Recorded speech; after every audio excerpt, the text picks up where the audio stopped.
Now we can click forward. Oh, awesome. Okay, let's start now. Like the 5 minutes it took me to get things to work. But we have a date and a time and a place and a room for the exam one. So let me talk about exam one. It is actually not that far in the future. It is October 13th, Monday. This is week 6, the beginning of week 6. It will be from 7 to 8 p.m. So this is something you're going to have to arrange your life around. So it's good to know a little early. It will be in Black Rock Exam Center. And if you haven't been to Black Rock Exam Center, it is not here. It is off in the Black Rock campus, which is in, it's going to be a shock to you, Black Rock, which is like 45 minutes to an hour as a walk from here, and something like, less by bus, of course. Technology is going to drive me nuts. Drive me nuts, I tell you. Can we get in the shot? Can we get in the shot? There's me in the shot. Lovely. Okay. So you need to leave time to get there, right?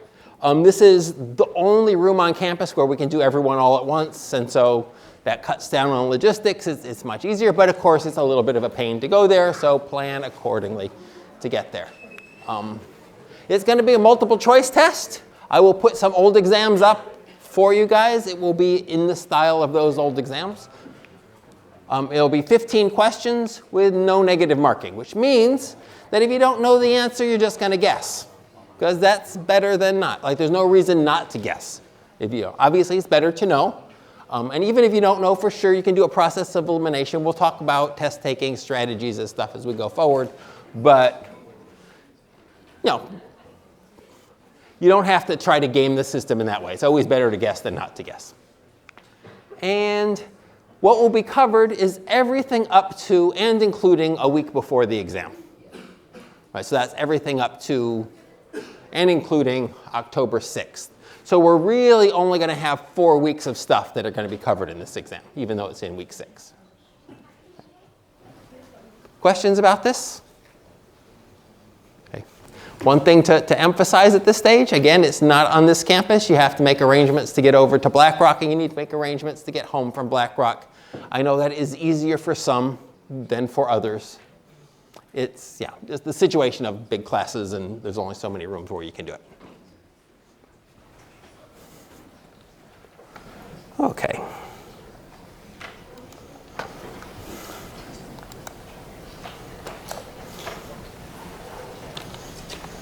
We were here, measuring the price level. Right? We talked about GDP. We had a whirlwind tour of GDP. We know it measures something. It doesn't measure everything we might want. It measures something about the amount of stuff that got produced this year. Right? For the price level, but of course, we used prices to calculate GDP. Right? We said we need to say what things are important, what things are unimportant. We're going to use how expensive the thing is to tell how important it is. Okay? That is clearly imperfect and problematic in many, many, many ways, but it is useful in sort of a scientific way we can go about doing it that gives us the same results every time, regardless of our personal beliefs of the person that's doing the thing. Okay? Imperfect, the best we could do under the circumstances. Okay? But which means, though, if we see GDP go up, we have no idea whether that's because prices went up or because we're producing more stuff. Because in the end, it's just the value of all the stuff that was produced. And value can go up because you produce more stuff, and value can go up because things get more expensive. Right? So we don't know. And for lots of things, we're going to be curious not so much about, for example, how much do you get paid? Is it, when I was just out of the Navy, I got a job paying, I think, $12 an hour. And people getting paid 12 euros an hour now are getting paid a lot less than I was, because things in the 1980s were way cheaper than things are now. So I could, with my $12 salary, I could buy, for example, I could get my own apartment. Whereas somebody now working at 12 euros an hour, there's no way they're going to be living alone, right? It's just not a thing. Because things have gotten a lot more expensive. And so for a lot of things, we're going to be interested in what we're going to call the real value of what you get. We're not going to be worried so much about how many euros you get paid, but with what you can buy with those euros. And so for that, we need to know how expensive things are, and that changes over time, right? Okay. So our fundamental trouble, of course, is that all the prices don't move together. Some prices go up a lot, some prices go up a little, some prices go down, and so all of a sudden we have to say which things are important and which things are less important. And of course, the things that are important to you can be different than the things that are important to me. And of course, the things that are important to you and me are very different than the things that are important to Intel as a company. And so what we do is we end up doing a whole bunch of these price indexes, trying to target different groups of people to say what's important to generally speaking consumers.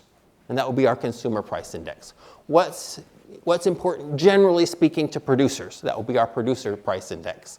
What's generally important to manufacturers? Will be our manufacturing price index. Okay?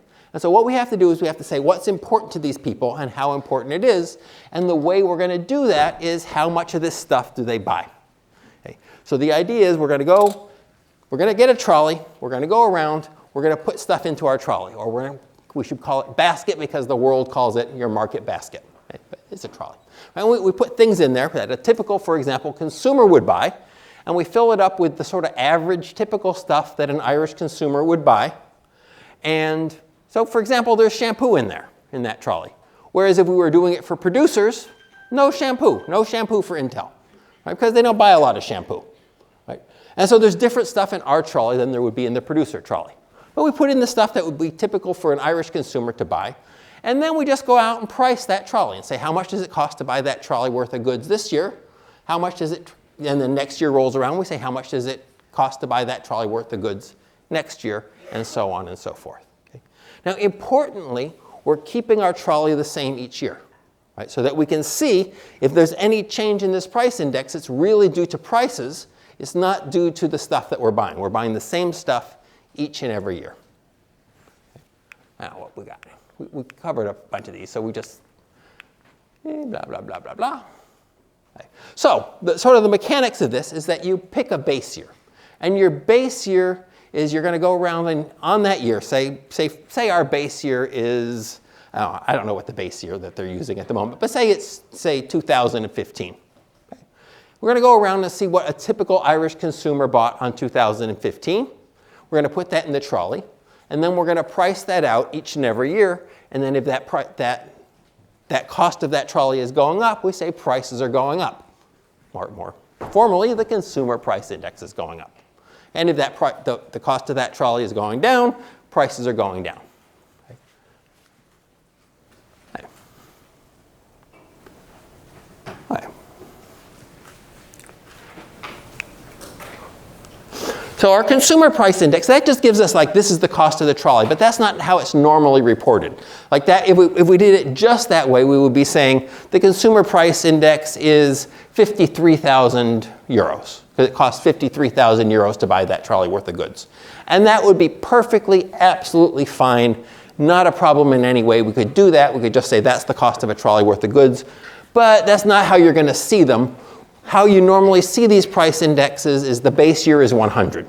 So what they do is they take whatever the price of the trolley is that year, they divide it through by the price of that same trolley of goods in the base year, and they multiply by 100. Okay? So it's just so then it tells you how much more expensive is it to buy it now than it was in 2015, the base year. And so if the consumer price index now is 120, we'll say, aha, it's 20% more expensive to buy it now than it was in 2015 because by construction 2015 is 100. And that's just convenient because you don't need to look up the base year. And it's sort of numbers that normal humans can deal with easily. The consumer price index looks like 100, 112, that kind of thing.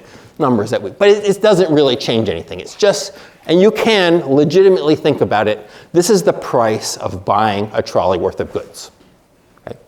And we're going to treat it like a price, and we're going to use it just in the same way that we use prices.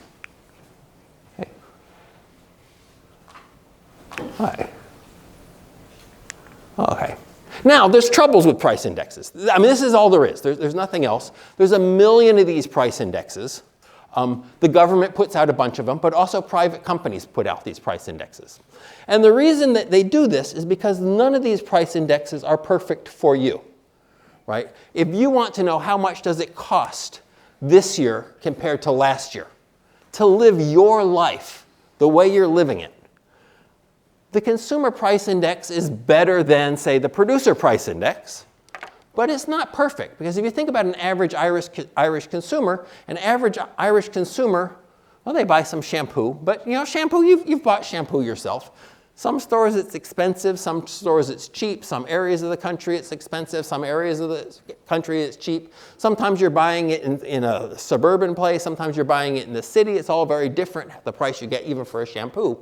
But then it gets to real troubles, like a big chunk of what a consumer buys is housing, right? And the price of housing is really important. It's really important in your budget. It's really important in my budget. It's really important in everybody's budget, right? And so that's a big chunk of the consumer price index. There's a lot of housing in there. But the price of housing in Cork is different than the price of housing in Dublin. And you could care less I don't know about you in your life, but assuming you're living here, it doesn't matter to us what the price is in Cork, right? You have to go out and rent an apartment here, and so you're really wondering what the rental price of apartments here. And not just apartments, you don't care about the executive apartments, you care about student accommodation.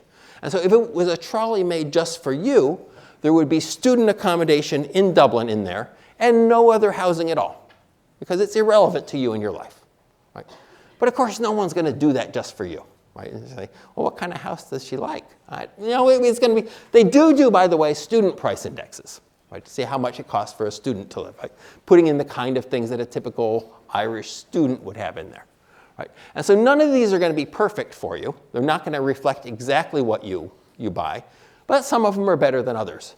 And so, for example, there are companies that make executive price indexes.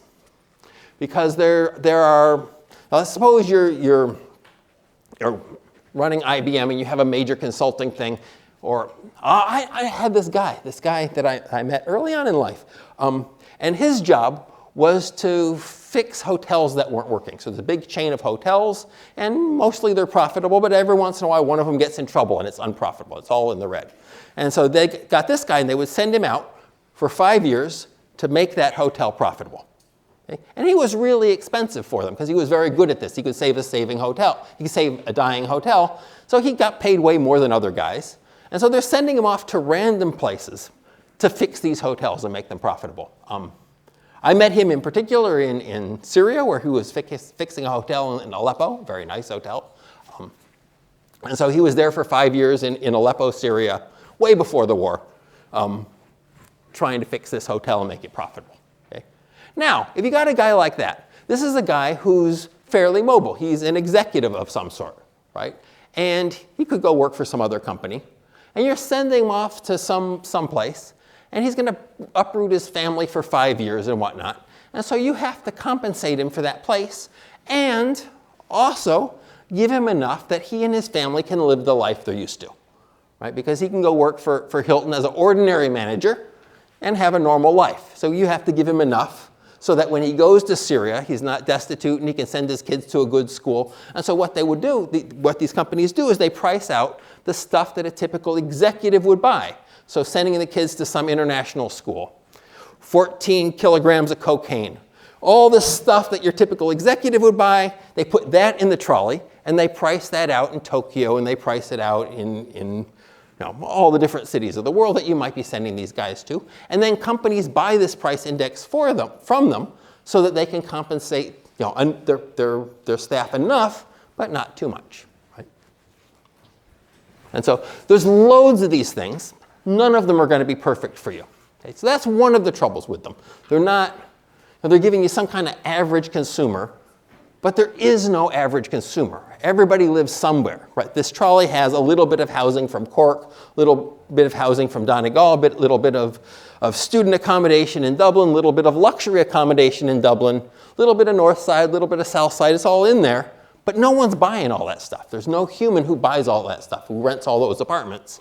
And so it's going to be imperfect for any actual particular human, but it is in the neighborhood of what kind of consumers buy. right? Way more than, say, the producer price index with its emphasis on electricity and industrial real estate and all of that. Okay? So there's that problem. There's also another problem, and this is my friend Sidney. I forgot, he got kind of famous with it. He was famous before, but, and his point is that price indexes are answers without questions. They're very nice detailed numbers. You get a million decimal places just like you always do, but there's no question, no natural question that a human being would ask that these things are the actual answer to. They're in the neighborhood of the actual answer.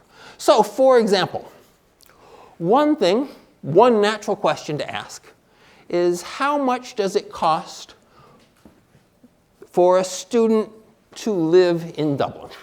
A typical student to live their typical life in Dublin. It's a very natural question that a human being might ask. Right? You say, is it 10% more this year? Is it 20% more this year? How much more is it this year? Because we know it's more. How much more is it this year than it was last year? Right? And that's a reasonable question, but a price index isn't going to give you that answer. Even if you get one that just has all the stuff that you in particular buy, right? If it was just for you, right? A Donald price index. I'm assuming your name is Donald. If it's not Donald, like, go with it. You're Donald for the moment. It's a Donald price index with just the stuff that you have, that you buy. Okay? No one's ever going to do that for you, but if they did, like, it's a perfect trolley. And then we take it to next year and we price out that same trolley. It's still not going to be the answer to our question. And that's because all these prices are changing differently. And so when the prices change, you are going to change what you buy. For example, let me do an Ivan price index. I buy a lot of coffee.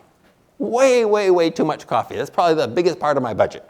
So I got my drug expenses, and I'm mainlining caffeine every day. It's very expensive, but this is what's in my trolley, right?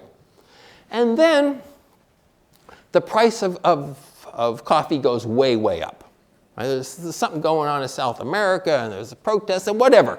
And all of a sudden, the price of coffee, there's a weevil that eats all the coffee beans, whatever. The price of coffee goes way, way up.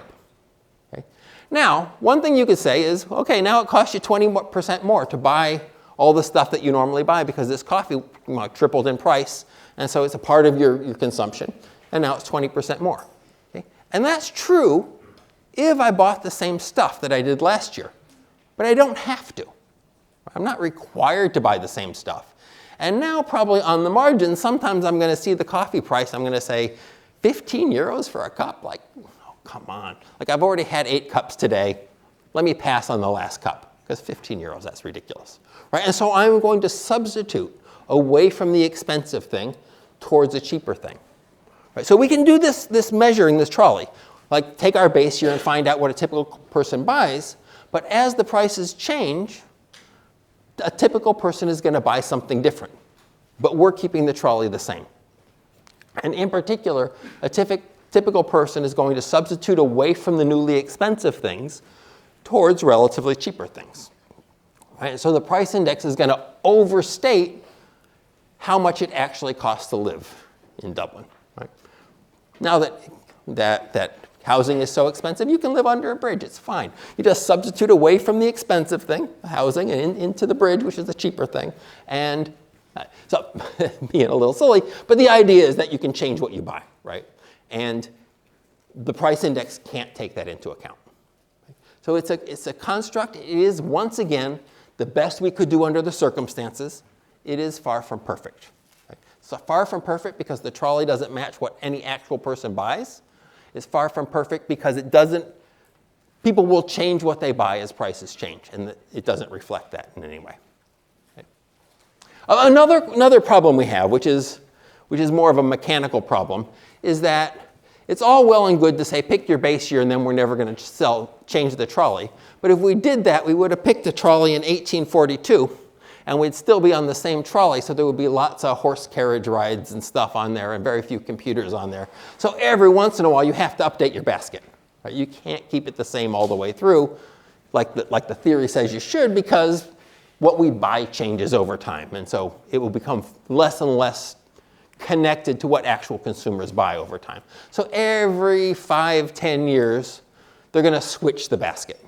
right? And they're going to do their best to make sure that the statistic is smooth, and they're going to match things up so that you can have a whole 100-year thing of prices. But in fact, it's not the same trolley all the way through. And it becomes silly if you try to keep it the same trolley all the way through. So you have to do that occasionally, which is a problem, but what can you do, right? All right. Questions about the consumer price index? Of course, now you know how to do any price index. You could do, you could do the producer price index the same way, put different stuff in the basket. Right? So whenever you see one of these price indexes, this is how it's done, with one exception, which I'll talk about just in a second. That you just throw in stuff from that a typical whatever, producer, wholesaler, whatever, buys, and you put it in your trolley and you price it out every year. Okay? You convert it to the 100 thing just for convenience. The one exception to this, which we are going to ignore for this class, is the GDP deflator, which is done in a weird way. So typically when they try to, say, take gross domestic product, say, well, it could have gone up because the prices went up, or it could have gone up because we're actually producing more. They use this thing called the GDP deflator, which is done in a totally different way. It's each year what we produce. It's a goofy price index. There's no need for you to know it. Kind of a need to know that there's this one exception to the rule, and everything else follows this system. Okay. If you're into it, you can read the book and find out how the GDP deflator works. You can go your whole life without knowing that. It's okay. It's okay. I certainly did. Well, I had a brief couple-year period where I knew the GDP deflator. But if you're working with GDP a lot, that's going to be important for you. Okay? But if you're not, like most of us, it's not. Just it exists out there and it's weird. We are going to ignore that, and we're going to use the consumer price index, even when we're working with GDP, just because this is a normal price index and it's more consistent and with what we're doing in class generally speaking, and it doesn't cause any confusion. So we're going to go with that. Just be aware that there's this other thing out there. Okay. So once we have our consumer price index, we can calculate inflation. And inflation, we could use any price index to do our inflation. Typically, if people just say inflation, it is based on the consumer price index. But you can also do producer price inflation. You can do wholesaler price inflation, et cetera, et cetera. And these are different. You'll get different numbers than if you do consumer price inflation. And so it's worth comparing these things depending on the story you're telling. Okay? We're going to stick with consumer price index-based inflation. For this class, it's going to be plenty for us, but these things exist as well. And it's just the percentage change in the consumer price index. So it's by what percentage did prices change? So you get the new price minus the old price divided by the old price, and that's your inflation.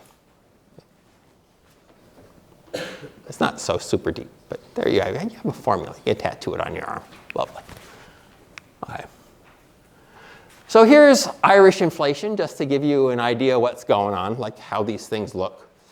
So back in the midst of time before I was here, inflation was high. Then I came here and inflation's been low since, so you're welcome. That may have something to do with the euro area as well. Plausibly a thing. And everyone had high inflation in the not everyone, but your usual suspects, all your major industrialized countries had high inflation in the 80s, late 70s anyway. You'll notice that inflation can be negative. Prices can go down. It does happen. In the Great Recession there, we have prices lower, and recently prices have been going up in Ireland. Okay. We are going to talk about inflation and where it comes from and how it works and all this. This is going to be major subject of the course, but just to say, look, inflation in our country has been what we think of as high. Other countries have had 100% inflation. Some of you may be from such countries. You'll tell us life. I've lived in such a country. But for us, this is high. And inflation can be negative. Japan, quite famously, had 10 years of negative inflation, which caused all kinds of issues with the Japanese economy. We'll talk about that as well. Okay. So we should be a little bit careful. In this class we're going to be talking about inflation, but several things can happen with prices. And you can have all prices go up together, conceptually, never happens in real life, but all the prices went up by 10%. Right? And that's what we're going to think of as inflation. Or you can have relative price changes. Right? That is, the price of coffee went up by a lot, the price of tea just went up by a little, and now coffee has become relatively more expensive compared to tea, and so I'm going to substitute away from coffee and towards tea. Right? We could have that kind of thing. So we're going to be thinking about inflation as the change in the CPI, the percentage change in the CPI. And we are not going to be, in this class, talking so much about what happens with relative prices, although that is a big, big, big thing. And high inflation tends to be associated with large relative price movements as well. And so when we talk about the effects of inflation, we'll talk about that a bit. But by and large, when we think about prices, when we think about inflation, for most of this classes, we're going to be thinking about all the prices going up together. Okay?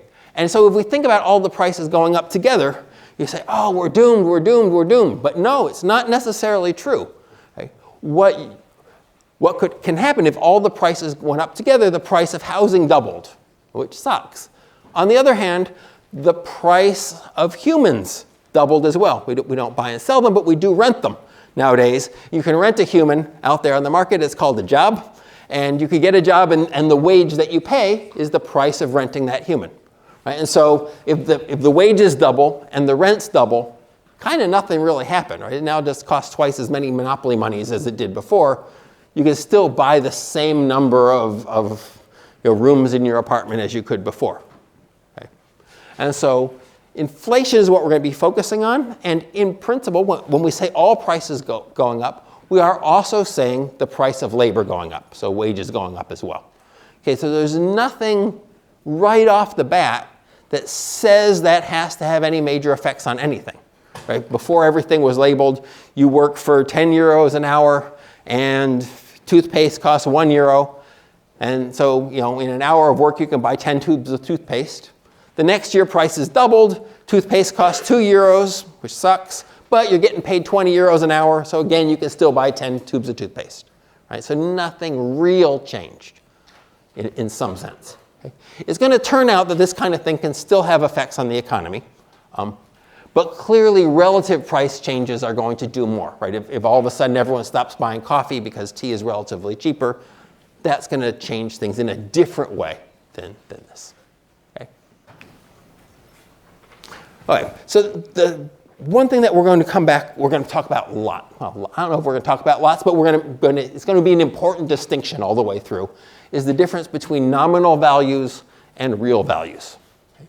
So nominal values are anything that's measured in euros or yen or whatever your currency of choice is. Anything that's measured in money is a nominal value. Okay? This is just the definition of what a nominal value is, right? So here we're doing a definitional thing. Okay? So your nominal wage, which is the wage that all of you guys know and love, is how many euros you get paid. Okay? That's a nominal wage because it's measured in euros. Much of the time, almost all of the time, not entirely all the time, but almost all the time, we as economists are going to be much more concerned with real values, which are measured in stuff. Okay? Stuff meaning goods and services. So, say, your wage is 15 euros an hour. That's your nominal wage.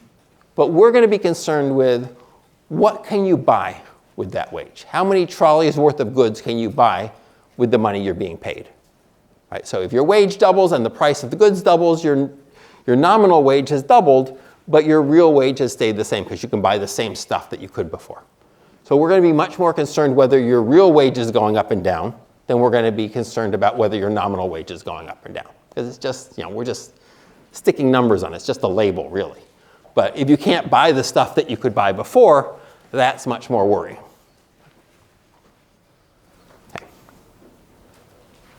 Okay. So to convert a nominal value into a real value, now we can do that. What you do is you just say, how much stuff can I buy? So just divide it through by the price. And we can think about the consumer price index as the price of a trolley of goods. Because we did that weird thing with the 100, it's not quite literally that, but for our purposes, thinking about it just as the price. So if you say, I got paid 10 euros, how many apples can I buy? Well, you say, I got 10 euros, each apple is 2 euros, so I take my 10 euros I got paid, I divide it by the 2 euros that an apple costs, that's how many apples I could buy. Okay. So if you got paid 30,000 euros, and we say, well, how many trolleys worth of goods can you buy? Well, we just divide it through by the price of a trolley full of goods. That's the consumer price index. Okay. And we can think of that as just the number of trolleys of goods that you can buy with your wage. Okay. Played with a little bit, scaled up or down depending on this 100 thing. But other than that, for all practical purposes, we can just think about it. How many trolleys worth of goods? Think about the consumer price index as the price of a trolley of goods, and you're good. Right? You just by nominal value is how many euros something is. Divide it through by the cost of a trolley of goods, and then we see how many trolleys of goods you're either being paid or a cost is. Okay. The one last thing we have in this section is, before we start theory today. Oh, life is good. Life is good. You don't care. My life is good. Your life sucks. What can I do? Let's talk about inflation and interest rates. And this is going to be a big subject for us. It's going to be, in fact, inflation and the interest rates are going to be how the financial sector of the economy affects the real sector, or at least our first story about that. Right? And so this is going to be actually genuinely important for us. We're going to spend a fair amount of time on it. So while we're talking about the measurement of things, I want to talk about the measurement of interest rates and real versus nominal interest rates in particular. So a nominal interest rate is, I want to buy a car, and I go down to the dealership and they say, it's only going to be 20% interest. Okay? And that means that if I borrow 10,000, next year, if I don't make my payments, next year I'm going to owe them 10,000 plus 20%. Right, so it's the amount that I have to pay back is going to go up by 20%, assuming I don't make any payments in the meantime. So I'll owe 12,000 at the end. Right, so this interest rate is going to be something like 0.2 in this case. More normal interest rate would be something like 0.05, 5%, 0.1, 10%, something like that. Okay? That's the interest rate. And it's measured in euros, in a sense. I mean, it's the amount that I'm multiplying my euro debt by. Right? So I'm going to have, how much extra do I have to pay at the end of the year? Well, I owe 10,000 euros now. That times this interest rate is going to be how many extra euros I'm going to owe at the end of the year. So it's all about the euros. Okay? Real interest rates are all about stuff. Okay? These are something that you have never seen in your life. Nobody advertises real interest rates. It's a made-up, constructed thing that we're going to be using to keep track of the effective interest rates. But it's not something that's ever posted, because all contracts, almost all contracts, are done in euros, right? You go and you borrow money for a car, they're demanding so many euros back. You borrow money for a house, they're demanding so many euros back. So all of the interest rates that you see posted at banks, all the interest rates you see, almost all the interest rates you see listed in, say, the Financial Times, these are going to be nominal interest rates. They're going to be charged on money. Right? You borrow money, you pay back money. But we are going to do a fictitious thing and think about it in terms of borrowing stuff. And how much stuff do you have to pay back at the end? Stuff being goods and services, trolleys worth of goods. So if I borrow enough to buy one trolley worth of goods, how many trolleys worth of goods do I have to pay back at the end? Now, very few contracts are written this way. Some are. But the vast majority of contracts, and the vast majority that you're going to see in your life, are written in terms of euros. So when you see an interest rate, it is a nominal interest rate. But it's going to be of interest to us what the real interest rate is. So it's saying, how much stuff do I have to pay back compared to the stuff that I borrowed? Okay? Or if I loan somebody stuff, how much stuff do I get at the end? Okay. And so our sort of first past the post version of this is that the real interest rate is going to be the rate of inflation, the nominal interest rate minus the rate of inflation. Okay, this is an approximation. We're going to work out the real thing in just a second. Okay. So R, we're going to be using, little r, we're going to be using for the real interest rate. Mostly as economists, that's what we're going to be concerned about. And the nominal interest rate is the one that's posted at the bank. And the rate of inflation is the one that we calculate with the CPI. So what's going on here? So suppose there was no inflation. Okay? All the prices are staying constant. Okay? And then I say borrow money at 5% interest. Okay? So I borrow money at 5% interest. At the end of the year, I have to pay back 5% more money. Okay? But the price of goods didn't change, so I'm actually paying back this, I'm borrowing enough to buy one thing, whatever I'm borrowing the money for, I buy one thing. At the end of the year, I'm paying back that plus 5% of a thing. So the real interest rate and the nominal interest rate are the same if the inflation rate is 0. Right? But now suppose, and this is going to sound hypothetical, but this is actually what happened in Europe, particularly around the periphery, and particularly in Ireland in the early 2000s. Now suppose that inflation is what? Is quite high, right? Yes, inflation is quite high. And so in particular, prices are doubling over the next year, because I can remember times 2. I can't remember all the little fractions, right? And so if prices are doubling, I am borrowing enough to buy one thing, right? So I'm borrowing in euros. I have to pay this nominal interest rate, borrow enough to buy one thing, and then I have to pay back 5% more money at the end, but everything doubled in price. And so I'm not giving up very much stuff. I'm almost giving up half the stuff that I could buy at the beginning. Right? And so what happened in Ireland, for example, is house prices were going way up. And so you could borrow at, say, 5%. Go out and you could borrow money at 5%, and then the house price would go up by 20% at the end of the year. So what you could do is you could go and you could borrow at 5%, borrow, say, your 300,000 euros for a house. Leave the house empty, just sit on it.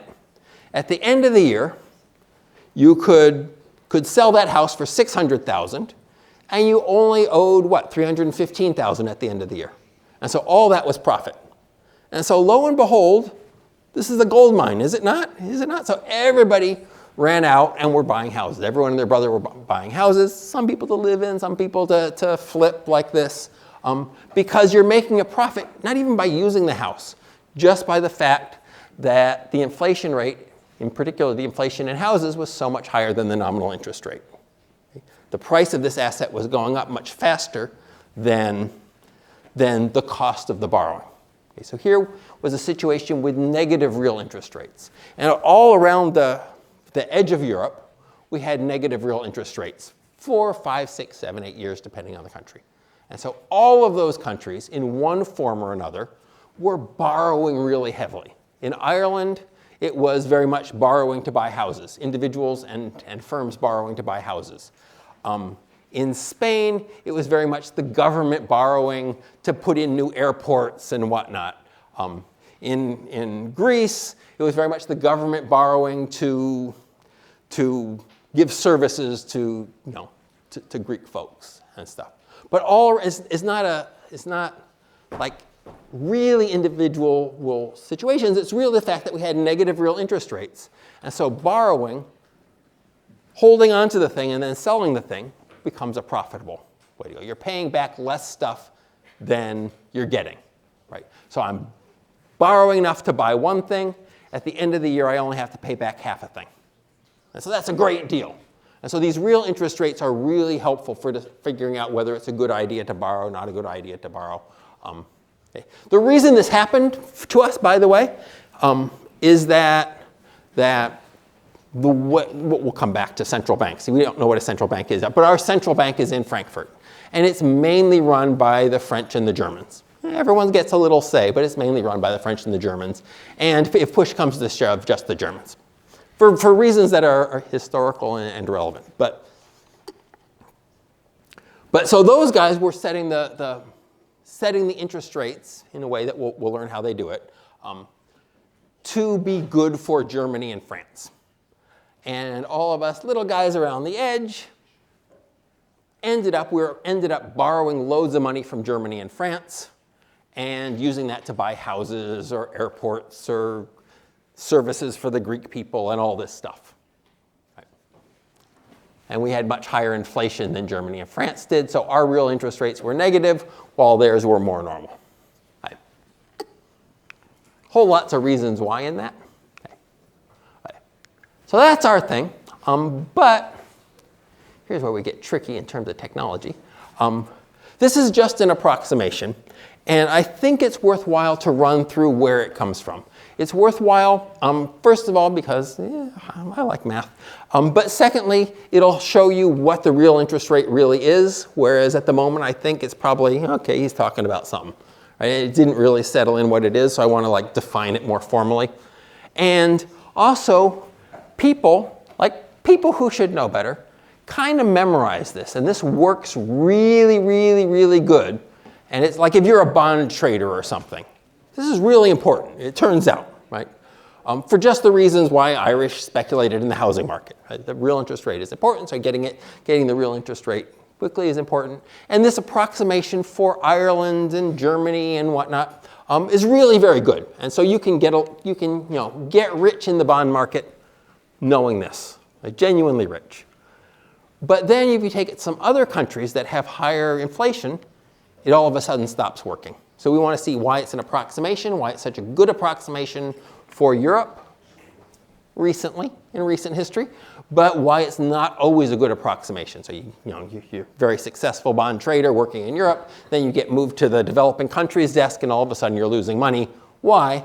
Well, because the approximation is no longer as good. Okay, so I am going to try to get this in such a way that we can actually have it on the video as well. So if you'll bear with me just a second.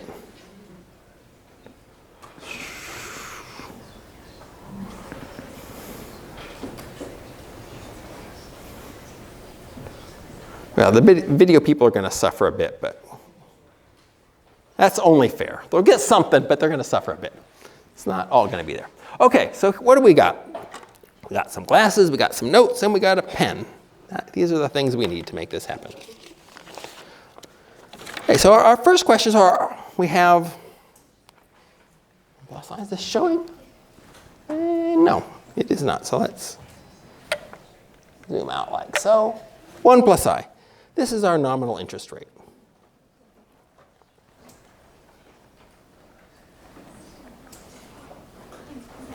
So what is this saying? It's saying that if we borrow €1, at the end of the year, we have to pay back 1 plus I euros. And so the I is what they get compensated for loaning you the euro. Right? What you pay because you could use that euro for a year. And if you borrowed 100 euros, you'd have to pay back 100 times this. Right? That's how much you have to pay back. Okay, so that's measured in euros. But we want to do the same thing in stuff. Right? And so what we're going to do is we're going to say, let's borrow enough money to buy one trolley worth of goods. Right, so how much do we have to borrow? Well, if we borrow PT, this is the CPI in time t. If we borrow that much money, that's how much a trolley worth of goods costs. Right? So if that's the cost of a trolley worth of goods, if we borrow that much money, then we will have enough to buy 1 trolley worth of goods. Right? So we're borrowing a trolley worth of goods. You can't do that typically with a contract directly, but you can borrow euros and use the euros to buy a trolley worth of goods. So we can think of this, I'm borrowing enough money to buy a house. Right? And I take the money, I put it into a house, glorious, I have a house. Okay? The Irish context. So I borrowed enough money to buy a house, I buy the house, I borrowed 1 trolley worth of goods. And then, 1 year later, I'm going to owe that much plus 1 times 1 plus the interest rate. And so this amount there is the euros I owe at the end of the year. Can we still see that? Yes, we can. Right, so I borrowed just enough to buy one thing.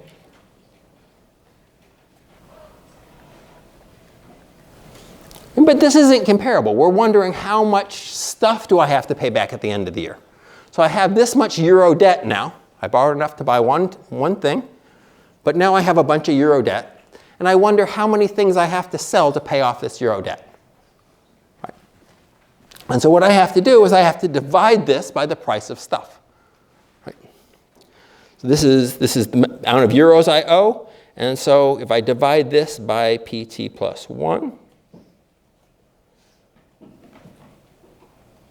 cost of stuff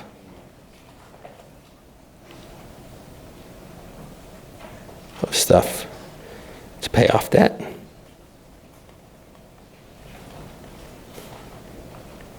Right. In time period t plus 1 year later.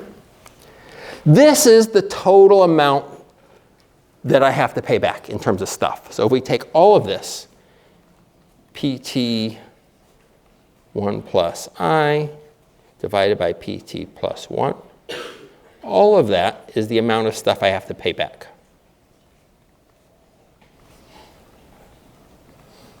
Or the amount of stuff that I have to give up in order to pay back my euro debt. Right? I have to forego that.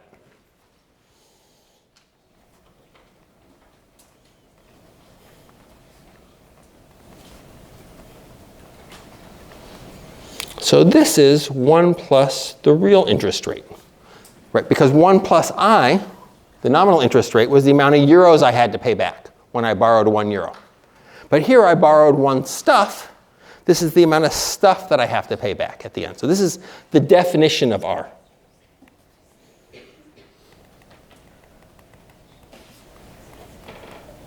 So I haven't like, how did he get that? How does that equal to? No, this is how we define R. This is what R means. By borrow enough to buy one thing, how many things do I have to pay back at the end? That's 1 plus the real interest rate. Okay, so now I know what 1 plus R is, but we had that approximation. We had the approximation, which was the real interest rate is approximately equal to the nominal interest rate minus the inflation rate. Right? And this is what we want to see. But this is true. This is what 1 plus the real interest rate is. Okay? So everything so far is true, and we're told that this is an approximation. We're told by me, right? Obviously, and you trust me. But we'll see. You'll see yourself. So we want to see how that's related to that. And so we need to convert this into something that looks like inflation, right? And inflation, if you'll remember, is equal to PT plus 1 minus PT divided by PT. P, of course, being the consumer price index. So it's the percentage change in the consumer price index. Right? And you can see we've got, well, you can't see that because it's not in frame, but you can see we have a situation where inflation has PT plus 1 and PT in it, and our little thing for R has PT plus 1 and PT in it too. So there's hope that we can find inflation in there somewhere if we play around with it. Right? So I'm going to put all the PTs and PT plus 1s on one side, because that way we can just play around with it and get them to look something like inflation. Okay? So you notice I have an equation here, and this, by the way, this has come up a lot in economics, but we're having equations. Part of the thing is we've just defined something mathematically, so it's naturally going to be an equation. But the other thing we've got is that we have an equation, and math, of course, is a very logical language. So we can do anything with this, any legal math thing we want to this, and everything is still true. Right? Because math forces you to think logically. So I can reformulate this, I can divide it by 12, I can flip everything over, I can do any legal math thing to this, and it is still the same stuff. I can bring in other math things that are true, it's still legal, right? Because it forces you to think logically. So I'm going to play around with this, not in a way that really changes it, but in a way that helps me interpret it. And I'm not changing it in any way, I'm just making it look different so that I myself can understand it. And in particular, I don't really like these price levels there. I would much rather think about it in terms of inflation, partly because that's where we're going, but also because inflation is something we kind of have more of a grasp on intuitively than we do other things. And partly because later on in the course, we're going to be talking a lot about what policymakers can do to affect inflation. And so that's going to be something that's right there in our little formula. Right?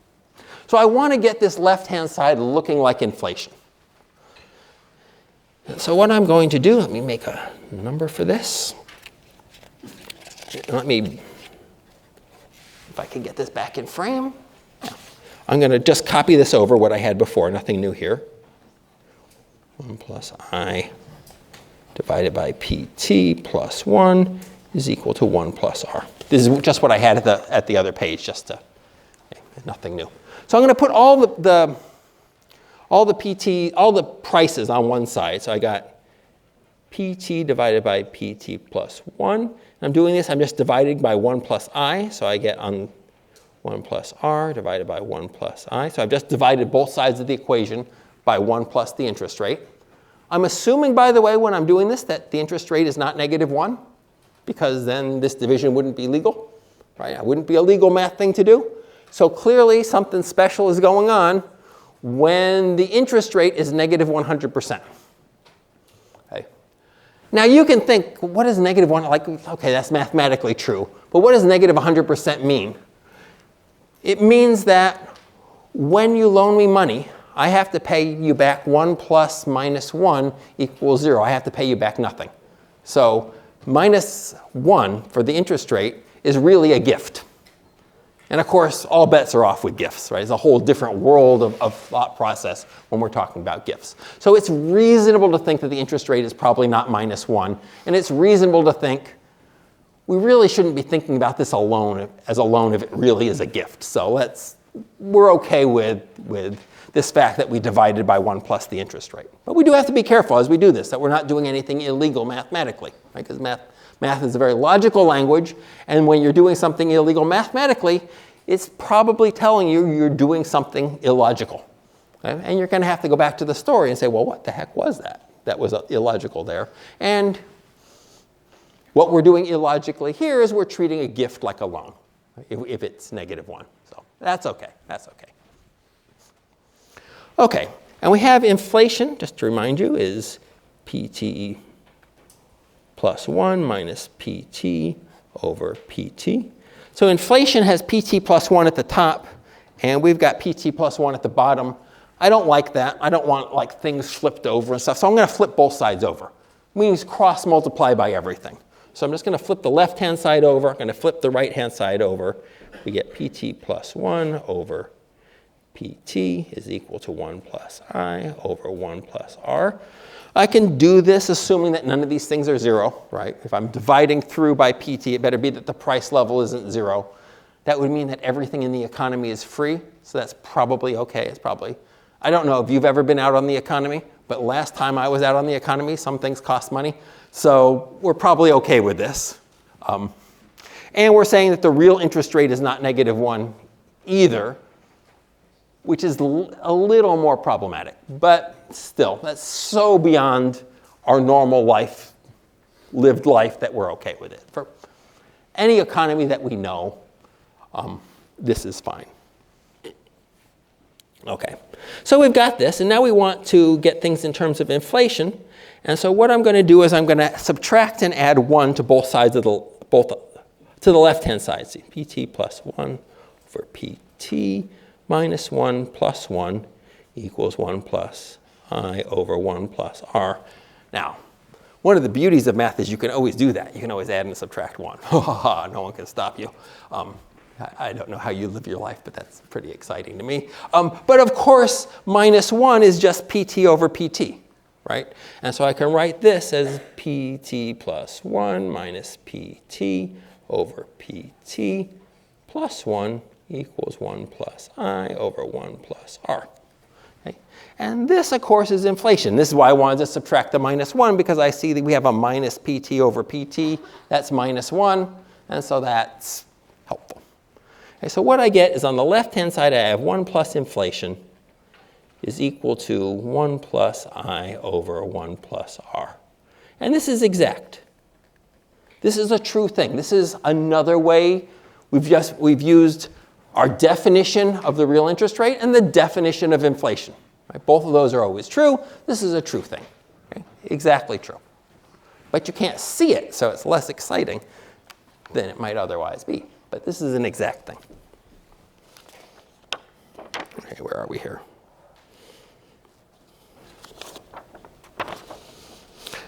Okay, so I'm going to multiply this out because I hate fractions. I know a lot of other people hate fractions, so I'm going to multiply both sides by 1 plus r.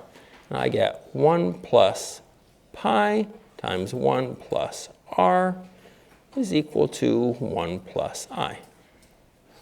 Okay, and so I can multiply this whole thing out. So this is exact as well, and there's two ways that we can show our approximation. Remember, our approximation is r is approximately equal to I minus inflation. Okay, this is approximation. And we want to see our approximation in this. Two ways to do it. Well, there's probably more than two ways, but two obvious ways to do it. One, if you like natural logs, if you know natural logs, this is very handy. So I'm going to do the natural log way. I know not everyone loves the natural log, but those that love them so much. I can take the natural logarithm of both sides, and the natural logarithm is just a function that looks like this. So we have x here, and we have the natural logarithm of x here. It looks something like this, where this is 1. This gets flatter and flatter, and at that point, the slope is 1. And if you take the natural logarithm of both sides, you get the natural logarithm of 1 plus pi is plus the natural logarithm of 1 plus r is equal to the natural logarithm of 1 plus I. This is exact too, by the way. We haven't changed anything there. This is an exact thing. Interesting thing about logarithms, if you take the logarithm of two things that are multiplied by each other, you end up with, you add the logarithms together.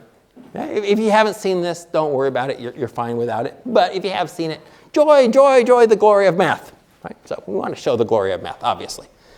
But we have this thing that these slopes, like here, if x is just about 1, and we think about this whole thing as x, so if inflation is just about 0, or is close to 0, then this natural logarithm of 1 plus pi is approximately equal to pi itself.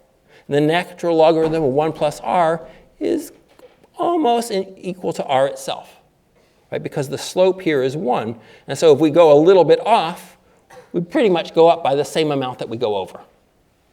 And that is more or less equal to I itself. You rearrange these things, and we get r is approximately equal to I minus pi, which is where we want to be. Okay? Now, that only works in this kind of neighborhood where pi, r, and I are pretty close to 0. Right? So that we're really close around 1 when we took this natural logarithm. And in our normal life, that's kind of true. Like interest rates are maybe 0.05.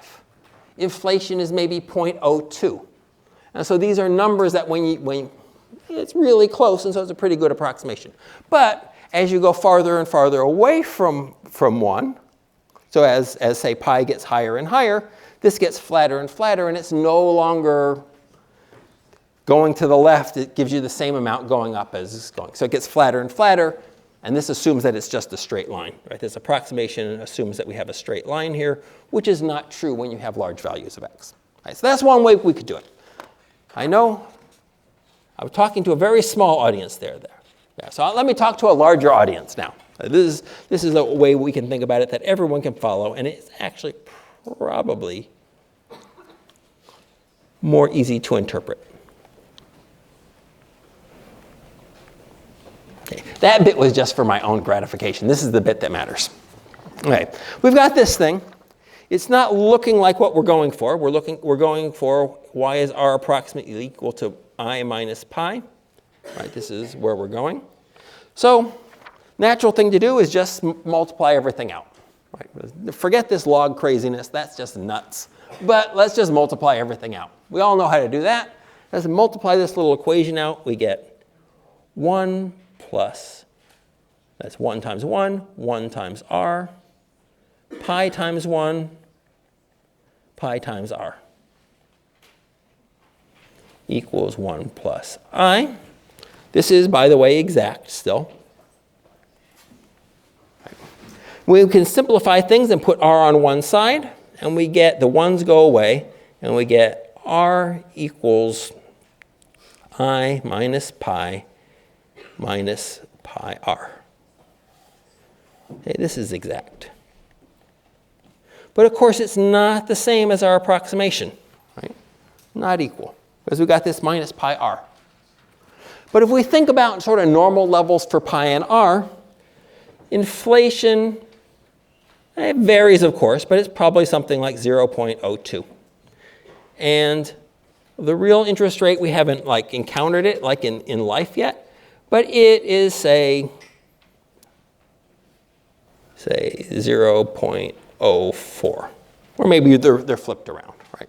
Something like that. So pi times r is 0.0008 in that particular example. Just picking random numbers. So 1/8, 8/100ths of 1%. So really, really small. So small that you can kind of ignore it, which is why this approximation is so useful for places like Ireland that have inflation like 2%, 5%, 6%. Completely useful. And we're going to go with it for the rest of the class because it's simple, but it works for Ireland. But let's take Turkey today.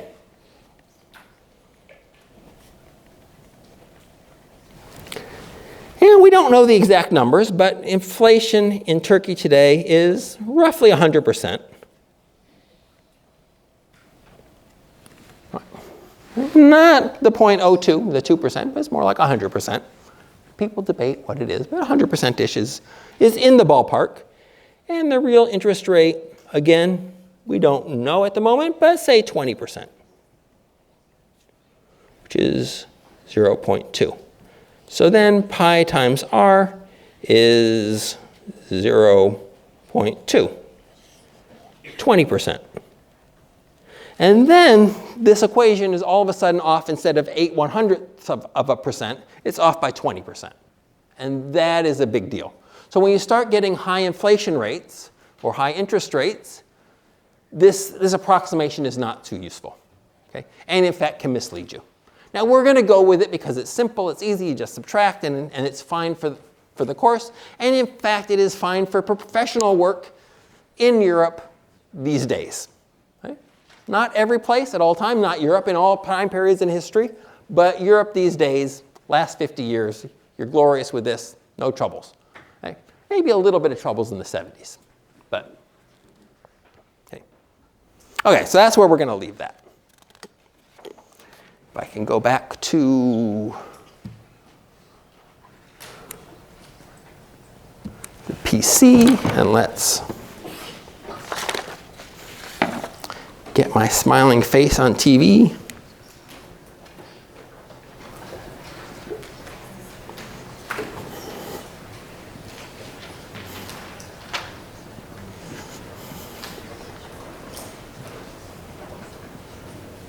Okay. How are we doing? Perfect. Perfect. Okay, so that's our approximation.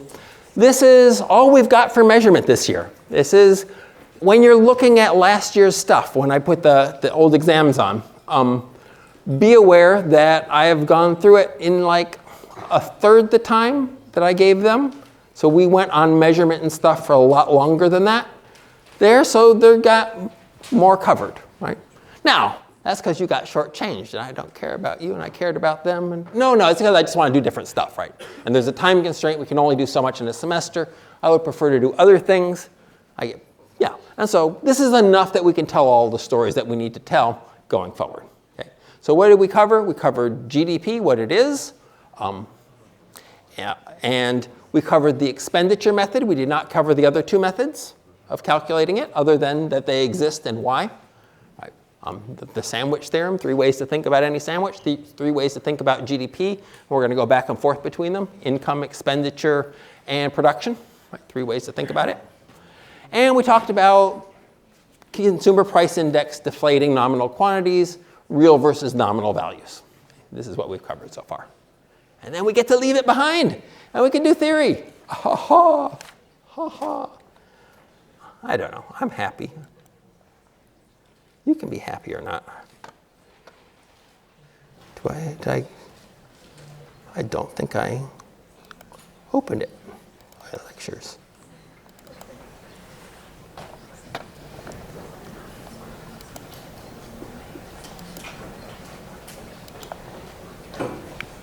Okay, here we are. Here we are. So this is going to be our first theory, right? And this is going to be what's called the Keynesian cross diagram, or the basic Keynesian model, the fundamental Keynesian model, or the government spending multiplier. Every introductory macroeconomic book will cover it. They'll name it something slightly different, but you'll be able to match it up fairly easily, especially when you start seeing the diagrams. It becomes very clear. All right. Are we? We're going to do all that? Okay. So we're going to talk about a little bit what a recession is. So that we're going to start out with some boring stuff that's mostly about boring, but making sure we're all talking the same language, right? Because there's a lot of jargon, and so we need to cover a little bit so that we're all talking to each other really. And then we'll get to the meat of the thing, which is the Keynesian model and its equilibrium.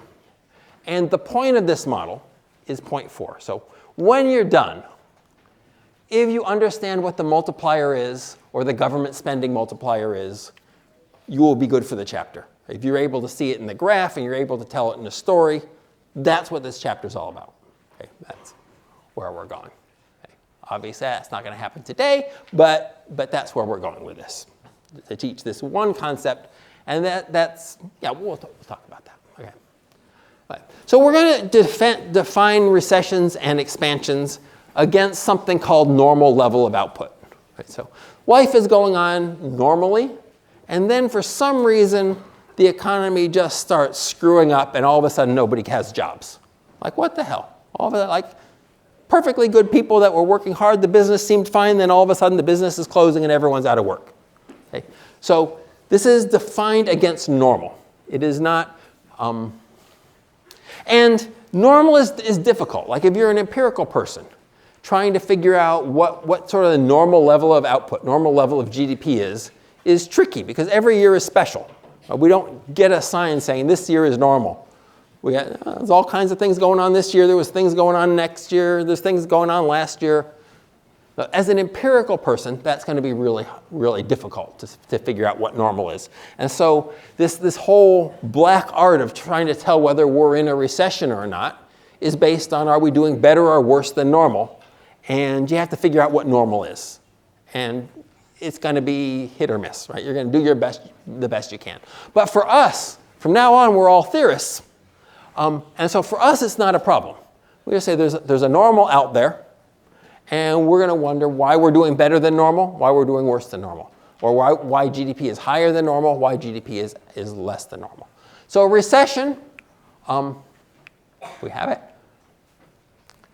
is just when we're below normal. Right? If output is below normal, we're in a recession. If output is way below normal, we're in a depression. Okay? Now, the fact of the matter is, in the 30s, there was the Great Depression, and now no matter what happens, no one's ever going to call it a depression for reasons we will get into, like calling it a depression can actually cause it to happen. These things become self-fulfilling prophecies, so no one's going to use the actual words anymore. So in 2007, we had a global Great Recession. Like, we're not calling it a depression, but it was. But we're not calling it that because we don't want to make it worse by calling it that. Right? But that's sort of the jargon. Okay. And of course, it's also possible for output to be above normal. And we're going to call that an expansion. And if it's really big, we're going to call it a boom. There we go, definitions. Okay. We're going to be particularly interested when these things happen sort of throughout an economy, rather than just one industry is hit. Like if you're in Detroit, the fact that the auto industry tanked there, that's a big deal. It affects everyone. Everyone's out of work. But it's kind of not indicative of the economy as a whole. It's kind of about that particular industry, right? If all the coal mines close, yeah, Welsh people have a hard time. But it's not really a recession. It's something else. It's important, but it's not really a recession because it's just happening to those guys. So we're going to be particularly focused on things that are felt throughout the economy. Okay. We didn't talk about how to measure unemployment. It's very interesting, and you may be shocked to hear me say, but the measurement is imperfect. I know. I was so enamored with the other ones, and now I'm saying unemployment. But what you do is you try to figure out who wants a job and can't get it, right? And that's difficult because what does want a job even mean? What does get it mean? Like you get a job offer but turn it down. Are you unemployed? Aren't you unemployed? You can be delusional and just think, I want to be Secretary General of the United Nations, and I keep applying every week for that job. Clearly, I'm not qualified for the job, but I keep applying for it every week. Clearly, I want a job, but I'm not taking any of these other job offers that come my way. Am I unemployed, or am I just nuts? Right? So it's going to be, in practice, really hard. Or I might say, like, I want a job, but I give up. I'm just going to the beach and I'm going to drink. Okay? And then I'm going to look like just a beach bum. And I am, but I actually do want to work. Right? And it's going to be really hard to disentangle those sort of things. So unemployment is one of those things that the numbers mean nothing, but changes in the numbers are really useful. And we're going to use unemployment, which we're not going to talk about a lot. I mean, we're not going to talk about the measurement, but we're going to use unemployment as sort of one of our means to measure and talk about how the economy is doing. Okay, so we're going to have this other thing that we're going to talk about, and this is where, if you're not paying attention, you may get confused going forward. We're going to have this thing called potential output. We're going to call it Y star. It's going to be, okay, or full employment output. And this is going to be sort of our measure of normal. And it is really, really, really badly named. And this is like the main reason why I have a bunch of slides for definitions here, is because it's so badly named that it will mislead you. Right? Because if you think, I don't know about your mother, but my mother was always on my case to live up to my potential, which I never did. But you should live up to your potential. That's a lot to ask of a kid. Like, has anyone in their life ever lived up to their potential? No, it's not a thing. But you're supposed to live up to your potential, right? And the potential is some kind of upper bound, the best you could do. Your very, very best. Okay? And so when we say potential output, in the English language, it sounds like that's the highest output could ever be. But we know potential output involves guys with whips making everybody work 23 and a half hours a day, right? So we don't really want potential output. In fact, it's just a misnamed thing. It really just means normal output. Okay? We should have called it normal output, but we didn't. We called it potential output so that we could confuse generations of students in macroeconomics. But because the world calls it potential output, we have to call it potential output. Otherwise, you can't talk to anyone else in the world, right? So we have to call it potential output. But it is misnamed. Be aware that it is misnamed. It's just the normal level of output. So you think of it more like in sports. In sports, you can give 100%, but you can also give 110%. Can you not? Of course you can. Of course you can. Go out and give 110%. It's like that, right? It is potential output. We can have higher than potential output. That is higher output than normal. We can have lower than potential output. Lower output than normal. No problem. Another thing we're going to talk about is full employment output. And full employment is another thing that got misnamed.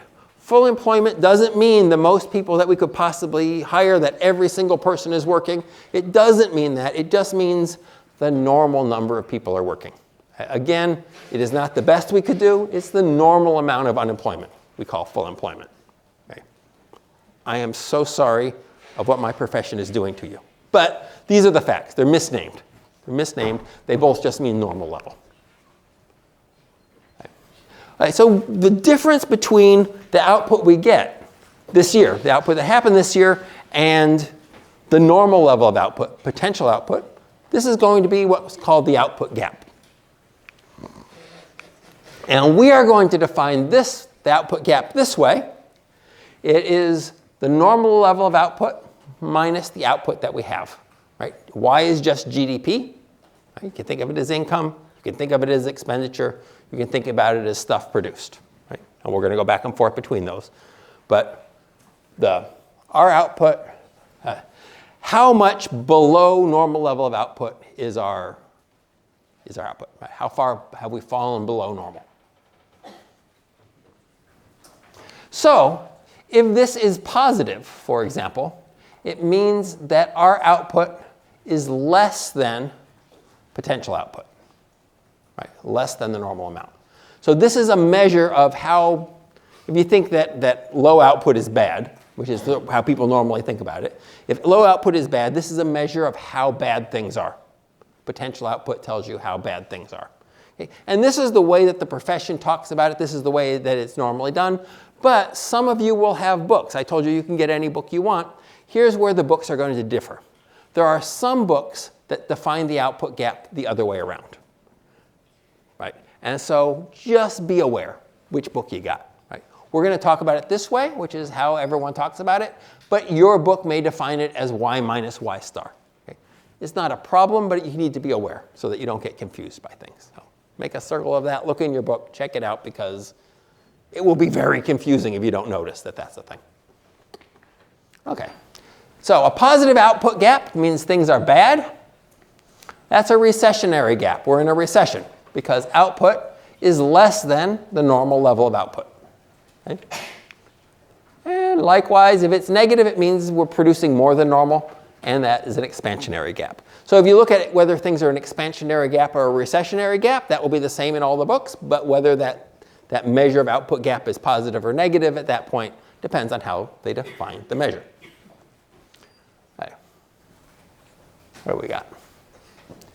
Okay, so if we think about unemployment, and we're going to briefly talk about unemployment. You think about why someone might be unemployed. Well, some people are unemployed because they just graduated from college and they got a job offer, but it's a rubbish job offer and they think they can do better. And they keep looking and it takes them a few months and then they get a job. So they're unemployed for a while. This is called frictional unemployment. Ideally, we wouldn't have this. Ideally, we would have some kind of magic way that matches people up with jobs in a way that makes everyone as happy as possible. That's not the world we live in. In the world we live in, it takes some time, it takes some effort to get a job. Takes some time, takes some effort. You won't believe this, but it does. Takes some time and effort for firms to find a good worker. This whole matching thing takes time, and therefore we get some unemployment just because of these delays in things. Okay? And we want these, given the world we live in, we want this to happen. Like someone may say, I don't like the life in Dublin, I want to be in Galway, and I want to be a turnip farmer. Okay, great, good for him. It's his dream. He's going to great turnips, and so he goes off to Galway, and he has to find a job on a turnip farm because you can't start. There's a lot to learn. You've got to work your way up. And so it's going to take him some time, right? And we want him to follow his dream, which means we're going to have, in an ideal world, given the fact that it takes time to find jobs, there's going to be some frictional unemployment. Some bank managers are going to be caught stealing money, and we want them to get fired. We don't want them to keep being bank manager. So it's going to take them a while these things are going to happen. So frictional unemployment, as a macroeconomist, we're not too concerned about. Okay? It's not that it's unimportant, and it would be nice to have policies that reduce it, in the sense that we want university students who graduate to find jobs quickly. That would be good, right? But we don't want them to take the first stupid offer they get. So there's going to be some. And sort of a microeconomic problem rather than a macroeconomic problem.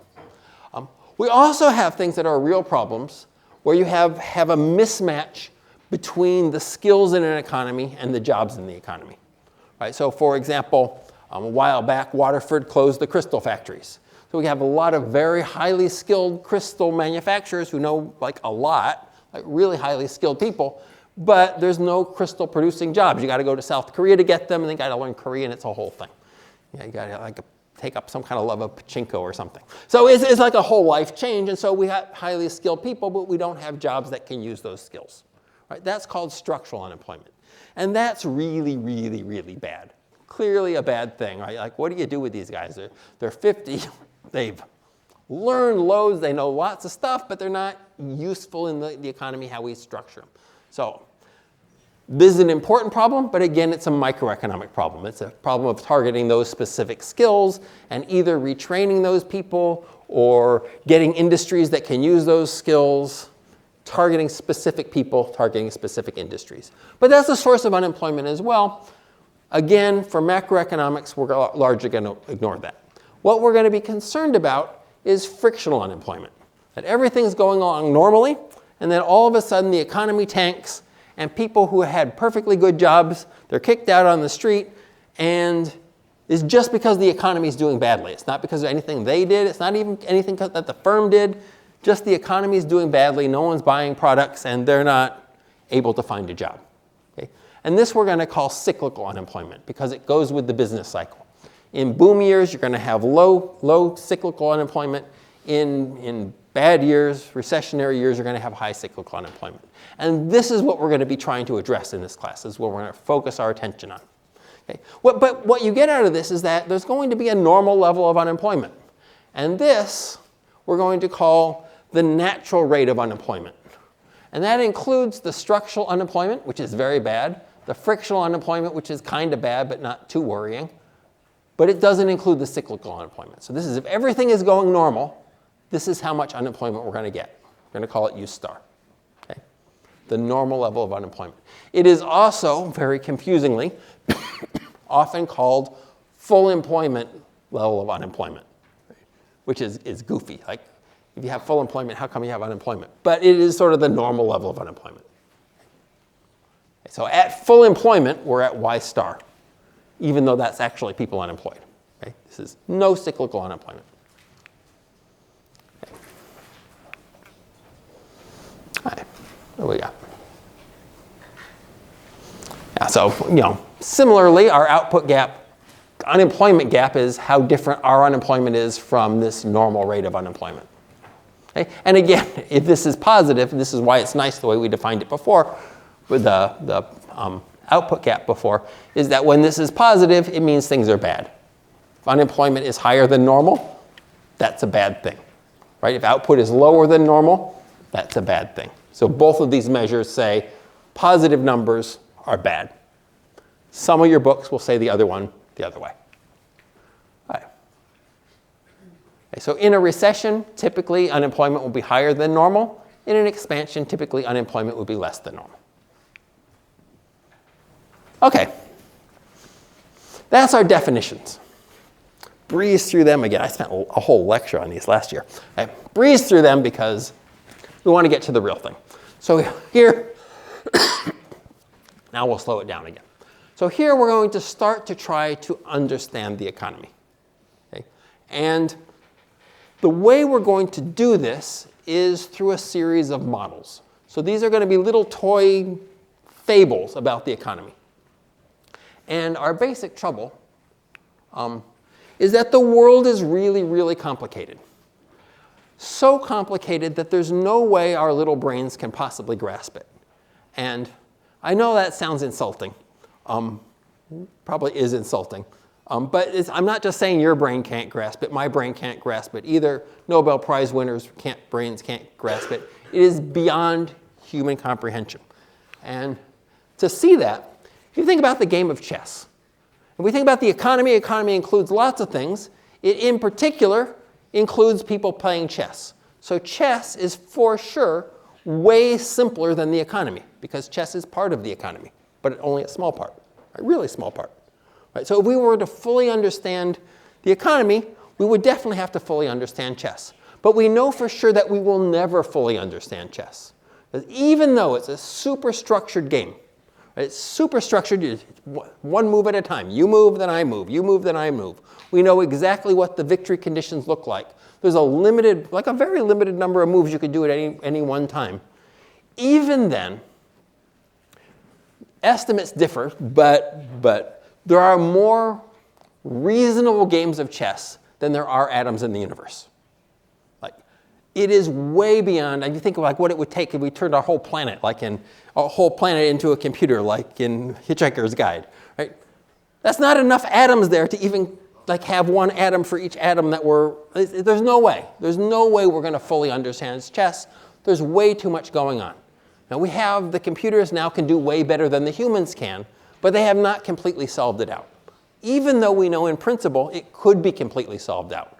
We could work backwards, we could work forwards. There's nothing that says we couldn't totally solve it, other than the fact that it's just too big of a problem. So we're never, ever going to fully understand it. Now, it doesn't mean that we can't understand more about it. right? But it means that we're never going to fully have, this is the best way to play chess. We're never going to be certain this is the best path. We just won't.